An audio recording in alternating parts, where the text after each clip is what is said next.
하나님의 말씀 마가복음 10장 35절에서 45절까지의 말씀입니다. 세베대의 아들 야고보와 요한이 주께 나와 여짜오되 선생님이여 무엇이든지 우리가 구하는 바를 우리에게 하여 주시기를 원하옵나이다. 이르시되 너희에게 무엇을 하여 주기를 원하느냐 여짜오되 주의 영광 중에서 우리를 하나는 주의 우편에 하나는 좌편에 앉게 하여 주옵소서. 예수께서 이르시되 너희는 너희가 구하는 것을 알지 못하는도다. 내가 마시는 잔을 너희가 마실 수 있으며 내가 받는 세례를 너희가 받을 수 있느냐? 그들이 말하되 할 수 있나이다. 예수께서 이르시되 너희는 내가 마시는 잔을 마시며 내가 받는 세례를 받으려니와 내 좌우편에 앉는 것은 내가 줄 것이 아니라 누구를 위하여 준비되었든지 그들이 얻을 것이니라. 열 제자가 듣고 야고보와 요한에 대하여 화를 내거늘 예수께서 불러다가 이르시되 이방인의 집권자들이 그들을 임의로 주관하고 그 구관들이 그들에게 권세를 부리는 줄을 너희가 알거니와 너희 중에는 그렇지 않을지니 너희 중에 누구든지 크고자 하는 자는 너희를 섬기는 자가 되고 너희 중에 누구든지 으뜸이 되고자 하는 자는 모든 사람의 종이 되어야 하리라. 인자가 온 것은 섬김을 받으려 함이 아니라 도리어 섬기려 하고 자기 목숨을 많은 사람의 대속물로 주려 함이니라. 아멘. 사람이 살다 보면 인생에 몇 번의 전환점을 지나는 것 같아요. 그때마다 주어지는 새로운 호칭들이 있는 것 같습니다. 집에서 누구야 누구야 이름만 불리다가 유치원에 들어가게 되면 병아리 반 혹은 개나리 반 하는 이런 새로운 이름이 주어져요. 요즘은 아이들이 적어서 몇 개 반으로 나누고 그러지는 않을 것 같아요. 한 명 한 명 이름을 죄다 불러주겠죠. 그러다가 조금 지나 학교에 들어가게 되면 번호로 불립니다. 17번, 24번. 이것 또한 아이들이 적어서 예전에는 37번, 45번, 65번 이렇게까지도 불렸을 텐데 이제 그럴 일은 없겠죠. 조금 지나면 남자들은 아주 독특한 호칭을 부여받습니다. 141번 훈련병. 제가 군대 갔을 때 논산에서 141번 훈련병이었습니다. 그러다가 이제 조금 더 지나면 이름 뒤에 C라는 호칭이 붙어요. 이주영 씨, 아무개 씨, 이런 식으로 불립니다. 게다가 저는 남들과는 조금 다른 특별한 호칭을 부여받았습니다. 전도사님, 목사님. 아마 예배드리는 여러분 대부분도 교회 안에서 불리는 호칭이 있죠. 형제님, 자매님 하는 일반적인 호칭도 있고요. 집사님, 권사님, 장로님 이런 호칭도 있습니다. 이 호칭이 불릴 때마다 세월이 지났다는 의미이기도 하고 나에게 다른 지위가, 직분이 부여되었다라는 의미가 되기도 하죠. 그런데 이 모든 호칭들 중에서 가장 극적인 변화를 경험하는 호칭이 있어요. 그것은 바로 아빠, 엄마입니다. 인간이 살아가면서 아빠 혹은 엄마라는 호칭을 부여받았을 때 그때 사람이 가장 극적인 인생의 전환기를 겪는 것 같아요. 왜 그럴까요?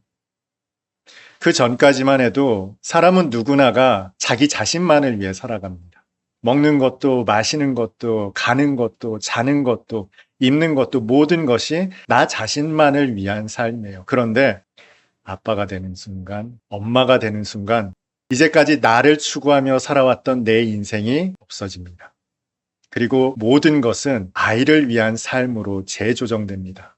나의 육체도, 나의 옷도, 먹는 것도, 마시는 것도. 임신했을 때 감기에 걸려도 약을 먹지 않아요. 열이 펄펄 끓어도 해열제를 먹지 않습니다. 견딥니다. 내가 아무리 이것이 먹고 싶어도 아이 때문에 먹지 않는 경우가 있죠. 술, 담배 하던 아빠는 아이를 위해서 술, 담배를 끊기도 합니다. 이제까지 나를 추구했던 내 삶이 전혀 다른 삶으로 변화하는 이 순간, 이것이 바로 아빠가 되었을 때 혹은 엄마가 되었을 때의 순간이에요. 그렇다면 왜 아빠가 되었을 때, 엄마가 되었을 때 인간에게 가장 큰 전환기를 맞이했다 할 수 있을까요? 그것은 바로 나의 존재 목적이 바뀌었기 때문에 그렇습니다. 제 동기들 중에 일찌감치 결혼을 했던 친구가 있습니다. 딸이 태어났을 때 이 친구가 저에게 했던 말이 있어요. 아, 내가 이 아이를 위해서 죽을 수도 있겠구나 하는 생각이 들었답니다. 여러분, 누군가를 위해서 죽을 수도 있겠다라는 생각 해보신 적 있으십니까? 그래서 아빠가 되었을 때 혹은 엄마가 되었을 때 한 사람의 인생에 가장 극적인 전환을 맞이한다 말씀드렸던 거예요. 나만을 추구하며 살아왔던 한 사람이 나 아닌 다른 누군가를 위해 생명을 내어줄 수도 있을 것 같은 삶을 살게 되는 순간, 그것은 바로 아빠가 되었을 때, 엄마가 되었을 때이기 때문에 그렇습니다. 그리고 이것이 오늘 본문 말씀이 우리에게 주시는 핵심입니다. 주님께서는 예루살렘을 향해 가고 계셨어요. 근데 이때 세베대의 두 아들 야고보와 요한이 청탁을 합니다. 주님께서 영광을 받으시면 하나는 주의 우편에, 하나는 주의 좌편에 앉게 해 주십시오. 참 어처구니 없는 청탁이죠. 주님께서는 몇 번이나 당신께서 받으실 고난을 언급하셨어요. 죽었다가 부활하실 것도 언급하셨습니다. 그 말씀하신 지 얼마 되지 않아서 야고보와 요한이 주님께 이런 부탁을 하고 있는 겁니다. 앞서 주님께서 받으실 고난에 대해 언급하셨을 때 베드로가 주님, 그런 일이 주님께 절대로 미치지 않을 겁니다 하지 않았어요? 그때 주님께서 사탄아 내 뒤로 물러가라 하시면서 얼마나 베드로를 책망하셨습니까? 이 정도면 그보다 더 역정을 내셔야 하실 것 같은데, 근데 오늘 본문은 그렇지가 않더라고요. 오히려 주님께서는 애틋하게 반문하십니다. 너희가 내가 받는 잔을 받을 수 있겠느냐? 이들은 알지 못하죠. 아니, 주님께서 그렇게 누누이 말씀하셨는데도 깨닫지 못하고는 이렇게 말합니다. 예, 받을 수 있습니다, 주님. 그때 주님께서 이렇게 말씀하세요. 그래, 너희가 그 잔을 받으려니와. 왜 주님께서 애틋하게 그들에게 반문하셨는지 알 수 있는 대목이죠. 주님은 그들이 어떻게 복음을 위하여, 주님을 위하여 그 삶을 살다 순교하게 될지를 아셨던 거예요. 그러니 그렇게 애틋하게 반문하셨고 그들이 응답했을 때 그래 너희가 그 삶을 살게 될 것이다 말씀하셨습니다. 그러나 그 좌우편에 앉는 것은 아버지의 뜻이다 말씀하시고는 인자가 온 것은 섬김을 받으려 함이 아니라 도리어 섬기고 많은 사람의 대속물로 주기 위해 왔으니 너희도 그런 삶을 살아라 당부하세요. 주님께서 이 땅에 임하신 목적은 섬기려 하고 대속물로 주기 위해서 오셨어요. 그런데 여기에서 주목해야 할 것은 당신을 대속물로 주시는 것과 동일선상에서 섬기려고 오셨다 말씀하셨다는 겁니다. 섬김과 대속물로 주시는 것을 대등한 지위로 언급하셨다는 거예요. 주님의 가장 큰 사명, 사역이 무엇입니까? 우리를 구원하시는 것입니다. 이 구원을 위해서, 구속을 위해서 주님께서 십자가에 달려 죽으셨죠. 이것이 가장 큰 사역 아닙니까? 그런데 그것과 동일한 선상에서 섬김을 언급하셨어요. 그런데 주님께서 언제 우리를 섬기셨습니까? 언제 사람들을 섬기셨어요? 한번 떠올려 보세요. 이제까지 주님께서 하신 사역 중에 사람들을 섬긴 사역이 있습니까? 맞습니다. 물을 받아서 제자들의 발을 하나하나 닦아주셨죠. 그런데 이 일은 아직 일어나지 않은 일입니다. 아직 예루살렘에 가기 전이란 말이에요. 그런데 주님께서는 당신께서 오신 목적을 섬기는 것과 대속물로 주기 위해 오셨다고 언급하셨거든요. 그러면 우리가 한정하고 있는 이 섬김이라는 의미를 조금 더 제대로 살펴봐야 할 것 같습니다. 헬라어로 이 섬김이라는 말이 모시다, 시중들다, 돕다 이런 의미를 가지고 있습니다. 이 말에 가장 적합한 사람이 누굴까요? 종입니다. 종이 하는 일이 바로 시중드는 일, 모시는 일, 돕는 일 아니겠습니까? 주님은 바로 종이 하는 일을 염두에 두고 섬겨라 라는 말씀을 하신 겁니다. 밭에서 종이 열심히 일을 하다 주인의 식사 시간에 맞춰 돌아왔어요. 그러면 주인의 식사를 준비합니다. 주인은 앉아서 식사를 합니다. 그동안 종은 같이 겸상해서 식사를 합니까? 그러지 않아요. 종은 그 곁에 서서 물을 달라면 물을 갖다 주고 포도주를 달라면 포도주를 갖다 줄 겁니다. 떨어진 음식을 보충하기도 하고. 그렇게 식사를 마친 다음 앉아서 식사합니까? 그 식탁을 치워야죠. 그제야 그 남은 음식으로 배를 채우는 것이 종이 하는 일이에요. 우리가 섬김을 말할 때, 섬긴다라고 할 때 내가 가진 것 중에 일부를 내놓는 차원이 아니에요. 내 시간의 일부를 내놓거나 내 물질의 일부분을 내놓고 섬기는 것이 아닙니다. 주님께서 언급하신 섬김의 수준은 나의 것이 온전히 너의 것이 되는 것이 바로 섬김의 의미입니다. 그리고 나서 이제까지 하셨던 주님의 사역을 떠올리면 주님의 말씀이 이해가 돼요. 주님께서 가르칠 때, 또 고칠 때 일부만을 내어놓고 가르치거나 고치신 일이 있습니까?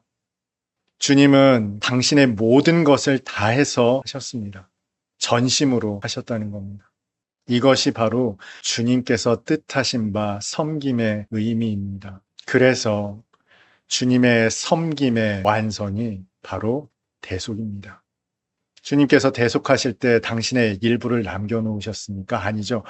온전히 피 한 방울, 물 한 방울까지도 다 쏟으셔서 우리를 구속하지 않으셨습니까? 주님이 말씀하시는 섬김의 수준은 바로 이런 거예요. 이제 더 이상 나를 위해 살지 않는다는 겁니다. 너희가 이 잔을 받을 수 있겠느냐 하신 질문의 의미이기도 합니다. 야고보와 요한이 네, 할 수 있습니다. 답하죠. 돌이켜보면 야고보와 요한의 생애가 그랬습니다. 그들의 생애는 온통 주님을 위해 드려졌죠. 어느 것 하나 주님을 위해 드리지 않은 것이 없는 생애였습니다. 한 사람이 가장 극적인 전환을 맞이하는 때가 있다고 말씀드렸죠. 아빠가 되고 엄마가 되면 그때부터는 더 이상 나라는 존재는 없는 거예요. 이것이 하나님께서 우리에게 주신 삶의 의미입니다. 아빠가 되었음에도 엄마가 되었음에도 여전히 나를 붙들고 사는 사람. 여러분 요즘 광고나 이야기를 한번 들어보세요. 내 인생, 내가 사는 삶을 중시합니다. 그리고 그것이 자아를 발견하고 실현하는 삶처럼 이야기합니다만 그것으로 참된 인생의 의미를 발견할 수 있을까요? 인간은 다른 어떤 누군가에게 드려졌을 때 진정한 생의 가치를 발견하게 됩니다. 간혹 자신의 간을 기증했다라는 이야기 들어보신 일이 있죠. 신장을 주었다라는 이야기도 들어보신 일이 있을 겁니다. 인간의 생의 존재 의미는 그제야 비로소 깨닫게 됩니다. 나의 온 삶이, 나의 온 생애가 누군가를 위해서 드려졌을 때. 손양원 목사님과 같은 삶, 왜 존경을 받습니까? 그런데요, 억지로 했을까요? 누군가의 강요에 의해서 한 일일까요? 그렇지가 않아요. 그것이 참된 기쁨임을 알았어요. 참된 생의 목적임을 깨달은 거예요. 그래서 그런 삶을 살 수가 있었던 겁니다. 온전히 섬기는 삶을 살 수 있었던 거예요. 이것이 바로 하나님으로서는 다 하실 수 있느니라 하신 말씀의 의미입니다. 여러분, 우리가 인위적으로 진정한 섬김의 삶을 살 수 있습니까? 못 산다니까요. 그런데 어떤 사람들에게서 그런 삶이 나오더라는 거예요. 내 생애를 온전히 내어주더라도 아낌이 없는 그런 삶을 살아가는 사람들이 정말 있더라는 거예요. 그게 어떻게 가능합니까? 나로서는 할 수 없는데 하나님으로서는 하실 수 있습니다. 그 마음을 어떤 사람들에게 주더라는 거예요. 그리고 어떤 강요된 의도에 의해서 그 삶을 사는 것이 아니라 기꺼이 살더라는 거예요. 하나 남은 구명조끼를 제자에게 내어준 선생님, 그런 삶이 죄인된 인간에게서 나오더라는 거예요. 이 아이를 위해서는 죽을 수도 있겠다라는 마음이, 그 충만한 사랑이 어떤 아빠에게서, 어떤 엄마에게서 나오더라는 거예요. 이것을 가능하게 하시는 분이 바로 하나님이십니다. 하나님으로서는 다 하실 수 있는 거예요. 여러분 주변에 더 이상 나를 위해 살지 않는 그런 사람들을 보신 일이 있을 겁니다. 저 사람은 왜 저렇게 사는 걸까? 왜 저렇게 예수로만 사는 것인가? 왜 저렇게 복음만으로 사는 것인가? 그분들이 대단해서일까요? 그분들에게 임하신 하나님의 은혜가 그렇게 크기 때문입니다. 은혜로 사는 거예요. 그런데 그 잔을 우리 모두에게, 성도에게 주셨습니다. 어떤 사람은 예, 받을 수 있습니다 할 것이고, 또 어떤 사람은 저는 아직 준비가 되지 않았습니다 하실 수도 있어요. 그런데요, 하나님께서 구원하시는 모든 하나님의 자녀들은 반드시 그 잔을 받게 되어 있어요. 그리고 기꺼이 그 잔을 받게 될 것입니다. 하나님으로서 하시는 일입니다. 그러니 지금의 여러분의 대답은 어떻게 보면 그렇게 중요하진 않습니다. 대답할 수 있는 사람도 또 대답하지 못하는 사람도 하나님의 부르심이 있다면, 하나님의 택정하심이 있다면 그 길을 걸어가게 될 것이기 때문에 그렇습니다. 분명한 것은 여러분 가운데 이루실 거예요. 그래서 여러분의 삶 속에 그 험한 고난이 있고 역경이 있고 어려움이 있어요. 심지어 죽음과도 같은 절망이 몰아치게 되는 순간이 있을 수도 있어요. 물론 그 순간 없이 온전한 섬김이 여러분에게 있다면 얼마나 좋겠습니까마는 그 굴곡진 삶이 있기에 여러분의 섬김은 더욱 주님을 닮아갈 것입니다. 더욱 주님의 은혜를 깊이 깨달을 수가 있어요. 여러분 은혜를 구하십니까? 고난을 구하는 것과 같은 의미입니다. 내 죄가 깊을 때 주님의 은혜가 그렇게나 넘치기 때문에 그렇습니다. 반드시 기억할 것은 주님은 당신의 대속과 섬김을 동일선상에 놓고 말씀하셨다는 겁니다. 여러분은 주님의 섬김의 삶을 똑같이 살게 될 겁니다. 다시 말해서 여러분도 누군가의 구원을 위해 헌신하게 되는 때가 있을 거라는 거예요. 남편을 위해, 자녀를 위해, 친구를 위해 여러분의 생이 온전히 바쳐지는 그 순간 기억하셨으면 좋겠습니다. 주님께서 그 길을 먼저 가셨어요. 그 순교의 순간 주님 나를 도와주십시오. 이 길 견딜 수 있게 도와주십시오. 기도할 수 있는 여러분 다 되었으면 좋겠습니다. 여러분의 기도는 반드시 응답될 것이고 주님의 품이 여러분을 맞이해 주실 것입니다. 인자가 온 것은 섬기려 오셨음을 기억하고 그 섬김을 위해 여러분에게 주어진 믿음의 여정을 다하는 모든 성도들 될 수 있기를 주님의 이름으로 축복합니다.